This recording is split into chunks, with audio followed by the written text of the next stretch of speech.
Hello students, I hope you all will be safe and you stay at your home. Now today we are going to start the third teaching method in English, induction reduction method. We have already go through the direct method and grammar come translation method. Now what is induction reduction method? So we start from the thing that induction reduction method means uh, there are some professors what they emphasized about induction reduction method. First of all, read one. So according to Professor J.M. Keynes, he emphasizes that in an inductive method, we try to come to a general principle on the basis of many particular examples. And in deductive method, we try to go up from general to specific. That is, in inductive, from specific to general or from particular to general, and in deductive, from general to specific. Another professor, Mr. Jeevans, he emphasized that we try to come to another knowledge of one. We neither experiment nor collect facts or data for the criticism of any subject. Right? So these two professors were trying to say that they are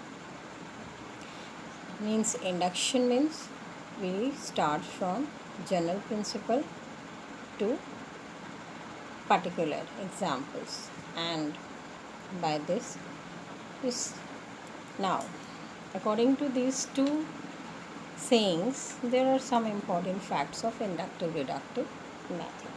So what are these? Let us see. Both methods can be used separately and are also used combined. For this, Professor Wagner very correctly said which methods should be selected out of inductive and deductive method. So the answer of this question is to use both of them in combined is the best way of using induction reduction method. Another scholar, Mr. Schomoller, he has described in his own language induction and deduction are both needed for scientific thought as the right and left foot are both needed for walking. It's a very, very important fact that without right and left foot we can't walk. So without induction and deduction method, if you want to go if you want to know anything about scientific about anything, so we must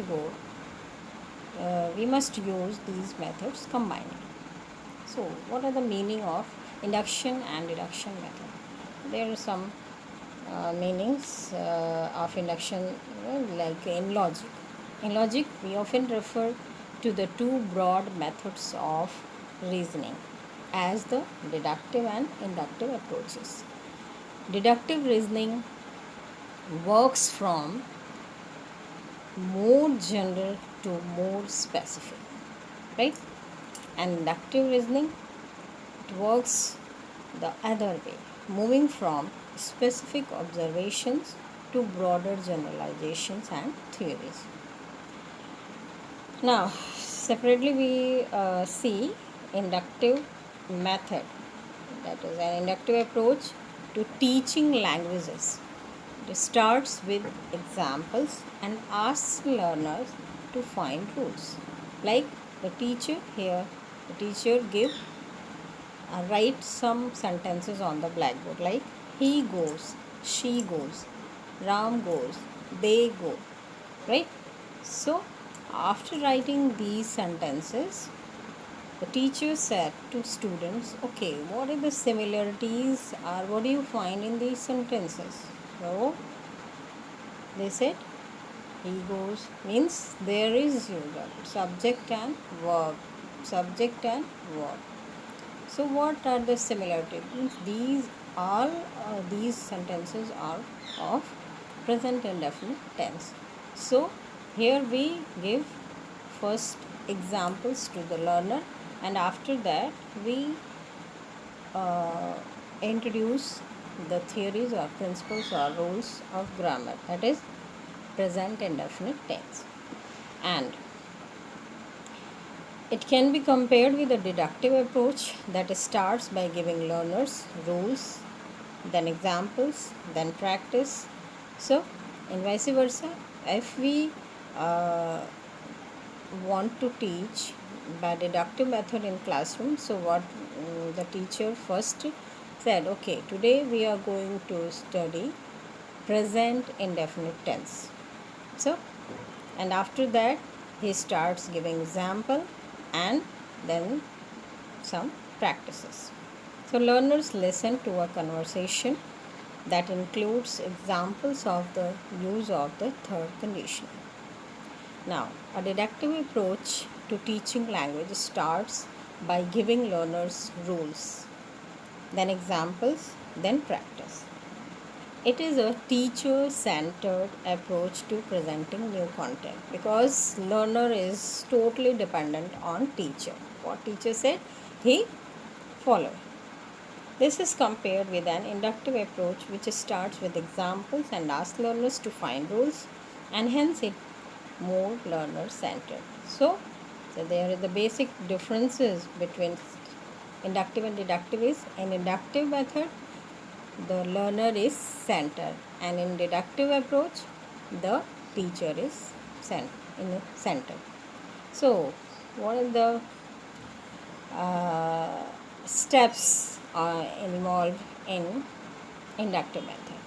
So there are some steps because this is scientific theory, so there is some particular steps of inductive method. So what are these? First of all, the first step is observation of the issue,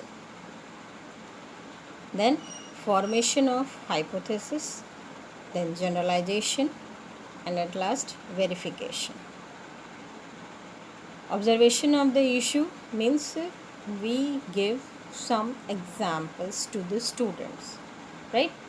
Then formation of hypothesis, like we write present indefinite tenses, we write the sentences of, or we write some adjectives like an apple, a boy, the Taj Mahal. So when we provide these adjectives on the blackboard in the form of example, so we said to the students, okay, students, find out the similarities or dissimilarities and what you have observed in these sentences. So they will be point out. Then they hypothesis.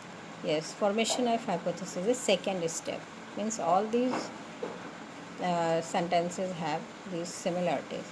Then generalization, like a boy, an apple, an umbrella, the school, the cinema hall, the students. So these are generalization, and after that we verify these rules and examples, these examples by giving rules and principles, right? So these are the steps of inductive method. Similarly, steps involved in deductive method also. So these are initial assumption, means deductive reasoning beginning with an assumption. Here we directly told to our students, yes, today we are going to study about adjectives.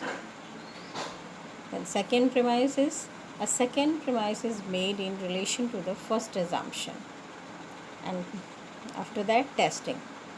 Next, the deductive assumption is tested to a variety of scenarios, and after last step is conclusion, right? So these are the steps involved in deductive and inductive method. So after knowing all these things, there are some characteristics of inductive deductive method. These are, inductive method is a slow procedure and the teacher needs to make a great deal of preparation before using this method. In inductive method, the students acquire new knowledge by applying some principles. but in deductive method, it is the concluding step. We starts from conclusion, like where today we have studied, yeah, today we know, today we will know about an adjective. So both inductive and deductive methods are psychological methods where the students observe several things and conclude a principle or a law. Now, let us compare inductive and deductive method. So, very interesting comparison. Let us see. So, yes,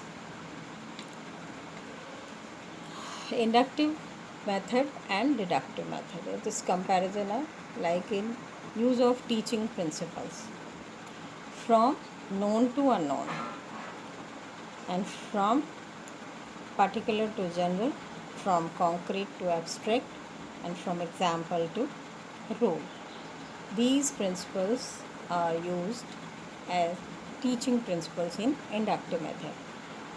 In deductive method, uh, teaching principles are used are from deductive to example, from general to the particular, from abstract to the concrete, and from rule to example. Okay. Now, what are the situation of the student in both methods? So, let us see. Situation of method in inductive method is a student himself searches out a rule, formula, or definition. He remains active, right? But in deductive method, situation of the student is a student requires a rule, formula, definition from others, right? Means he is not as active as in inductive method. Now in inductive method, this method is useful and appropriate in lower classes, and in deductive method is useful in higher classes. Time is more consumed in inductive method and less time consumed in deductive method. So what is the role of teacher?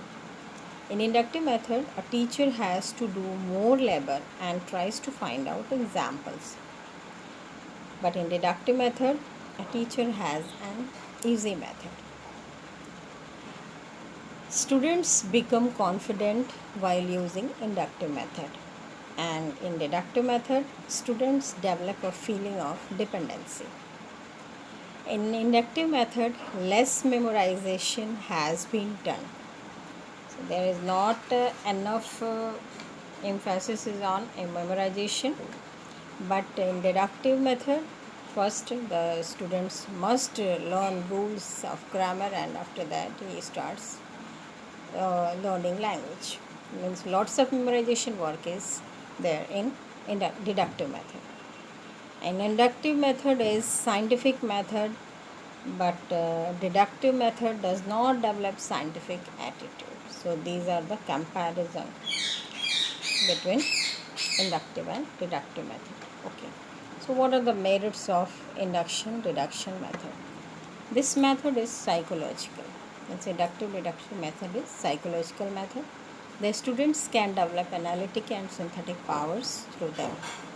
Students can make use of their knowledge in new conditions in these methods. Students, being active, acquire knowledge in them. This method requires less time. So, there are lots of good things in inductive and deductive method, but there are some demerits also. So, what are these?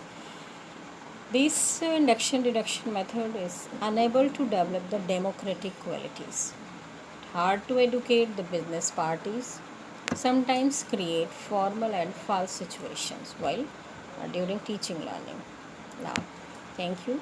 I hope you understand better induction deduction method. Thank you.